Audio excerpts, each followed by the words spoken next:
दिलीप साहब ने कई बार अपनी बातें रखी। आज हम आपको बताना चाहेंगे दिलीप साहब ने कितनी बातें क्या क्या रखी थी, किस तरह से रखी थी। जी हाँ, दिलीप साहब ने कई तरह की बातें पेश की थी। दिलीप साहब ने सोचा था कि वो अपनी ज़िंदगी में एक संतान के पिता बनकर अपनी ज़िंदगी को पूरी कर पाएंगे। 98 वर्ष के दिलीप आज सिर्फ अपनी पत्नी के साथ हैं।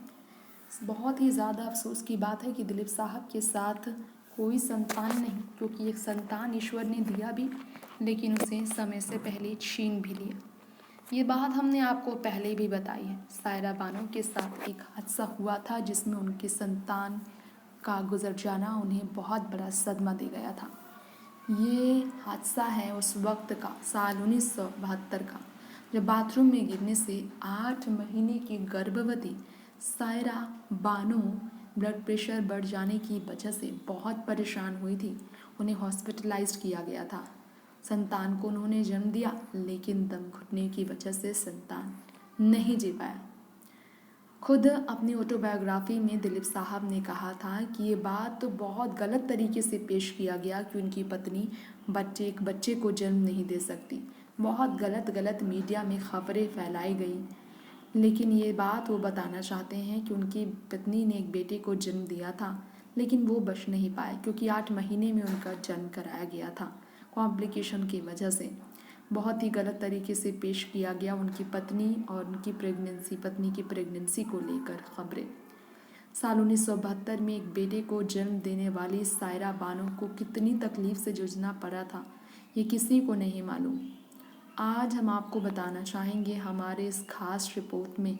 एक बार फिर से दिलीप साहब ने इस बारे में बात करते हुए कहा था, 8वें महीने में ही उनके बच्चे का जन्म हुआ और उसे खो भी दिया। ऊपर वाले की मर्जी थी ये घटना, जिसे नहीं बदला जा सकता। दिलीप साहब ने आगे ये भी कहा, उन्हें बच्चे बहुत पसंद हैं, लेकिन सोचने का वक्त ही नहीं। जी हाँ, दिलीप साहब ने बच्चों का जिक्र करते हुए कहा था, मेरे और सारा के परिवार को मिलाकर हमारे पास कुल 30 बच्चे हैं। मेरे साथ शरारत करने के लिए और मेरे साथ खेलने के लिए वो लोग काफ़ी हैं। वो लोग इतनी ऊर्जा से भरे हुए हैं कि मैं उनको संभालने में ही थक जाता हूँ, और वही मेरे बच्चे जैसे हैं। सायरा और उनके अपने बच्चे हैं, 30 बच्चे अपने परिवार में। दिलीप साहब ने सायरा बानो को लेकर ये कहा, हाई ब्लड प्रेशर की परेशानी हो गई थी 8वें महीने में सायरा बानो को, और इसी कारण वो बाथरूम में गिर गई थी। अपनी ज़िंदगी पर आधारित किताब में दिलीप साहब ने ये लिखा था, एक्ट्रेस की सर्जरी कराना उस वक्त संभव नहीं था क्योंकि वो हाई ब्लड प्रेशर से पूरी तरह से परेशान थी। इसी कारण से सर्जरी नहीं होने के कारण संतान का निधन हो गया।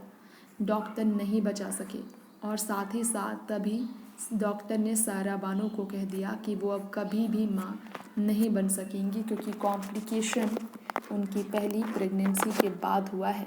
ये था सायरा बानो को लेकर दिलीप साहब का खुलासा, अपनी पत्नी के बारे में दर्द बयां करते हुए।